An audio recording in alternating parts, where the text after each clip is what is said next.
दोस्तों, स्वागत है आप सभी का अपने YouTube चैनल जी के बैंक डेटा में। आशा करता हूँ आप सभी लोग अच्छे होंगे और अपना ध्यान रख रहे होंगे। बात करूँ आज की वैकेंसी के बारे में, तो ये आपकी रेलवे में एक वैकेंसी निकली हुई है और ये आपकी इसमें जो एग्ज़ाम होगा उसमें आपका इंग्लिश बिल्कुल भी नहीं आएगी। ये आपके लिए बहुत ही अच्छी बात रहने वाली है। बात करूँ तो कितनी वैकेंसी है, तो आपकी 11,000 प्लस इसमें पोस्ट रहने वाली हैं। ठीक है, तो क्या क्या क्वालिफिकेशंस रहने वाली हैं, किस तरीके से आप इसमें फॉर्म डाल पाएंगे, सारी चीज़ों को हम डिटेल में डिस्कस करेंगे। क्या सिलेक्शन प्रोसेस रहेगा, कितने आपके इसमें पेपर हैं, ठीक है, उसके बाद क्या क्या प्रोसेस है सिलेक्शन का, वो भी हम विस्तार से जानने की कोशिश करेंगे। चलिए वीडियो की शुरुआत करते हैं। तो वीडियो को शुरू करने से पहले आपको क्या करना है, तो चैनल को सब्सक्राइब कर लेना है और बेल आइकन को दबा देना है, जिससे कि आप सभी को आने वाले वीडियोज़ के नोटिफिकेशन टाइम टू टाइम मिलते रहें। देखिए, ये जो आपकी वैकेंसी है वो RRB ALP रिक्रूटमेंट 2026-27 रहने वाला है, जिसमें कि आपकी 11,127 कुल पोस्ट रहने वाली है। ALP की अगर मैं बात करूँ तो असिस्टेंट लोको पायलट ये आपकी वैकेंसी है। बात करूँ इसकी इंपॉर्टेंट डेट्स के बारे में, तो इसके जो एप्लीकेशन है वो आपके मार्च में स्टार्ट होने वाले हैं। इसके अलावा लास्ट डेट इसकी अप्रैल रहेगी। टोटल पोस्ट 11,127 हैं। ठीक है, बात करूँ इसकी एलिजिबिलिटी डिटेल्स की, तो इसमें जिन बच्चों ने 10th पास कर रखा है और जिन बच्चों के पास 10th प्लस ITI होना चाहिए किसी भी बोर्ड से, रिकग्नाइज्ड बोर्ड से, किसी भी ट्रेड में होना चाहिए। ठीक है, रिलेवेंट ट्रेड की अगर मैं बात करूँ तो इसमें आपका fitter, electrician, mechanic, diesel, electronics mechanic, Turner, wireman, instrument mechanic, ये सभी आपके आप देख सकते हैं नीचे, ये आपका इसमें ट्रेड्स रहने वाली हैं।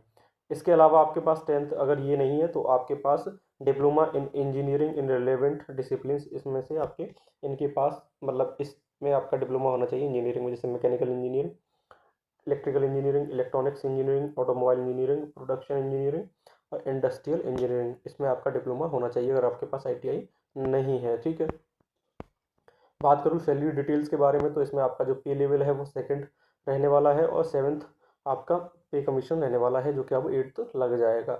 इनिशियल बेसिक पे की अगर मैं बात करूँ तो 19,900 रहने वाला है। कुल मिला के इसमें आपकी जो सैलरी है वो आपकी अलाउंस वगैरह मिला के अच्छी खासी बनेगी। बात करूँ एज लिमिट की, तो 18 से 30 के बीच में जिन बच्चों की एज है वो इसमें फॉर्म डाल पाएंगे। एज रिलैक्सेशन भी दिया गया है। SC ST को 5 साल का एज रिलैक्सेशन है अपर एज लिमिट में। OBC को आपका 3 साल का है। एक्स सर्विसमैन को आपका लेंथ ऑफ सर्विस प्लस 3 साल का इसमें आपका रिलैक्सेशन दिया हुआ है।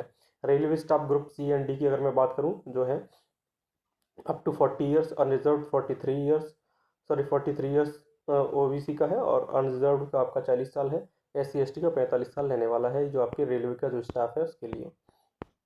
एप्लीकेशन फ़ीस की अगर मैं बात करूँ तो अनरिजर्व यानी कि जनरल कैटेगरी, OBC कैटेगरी और EWS के लिए जो फीस है वो 500 रुपये है।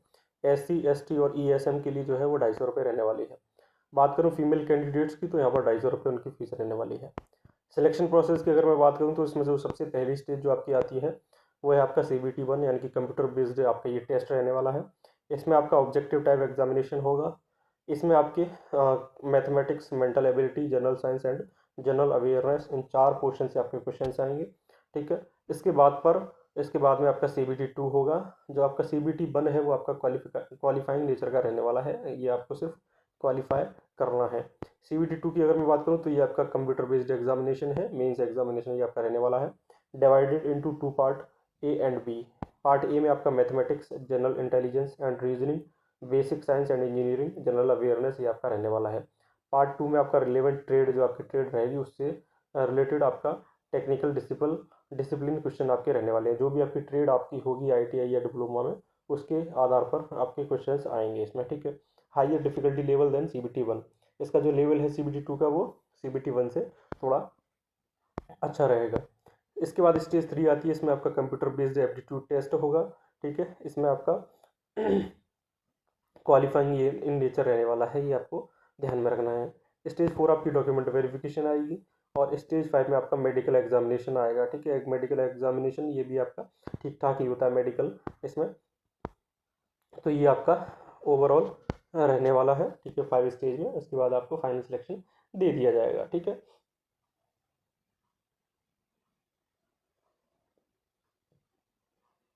इसमें जो आपकी मेरिट बनेगी वो CBT 2 के आधार पर बनेगी, इस बात को आप ध्यान में रखें।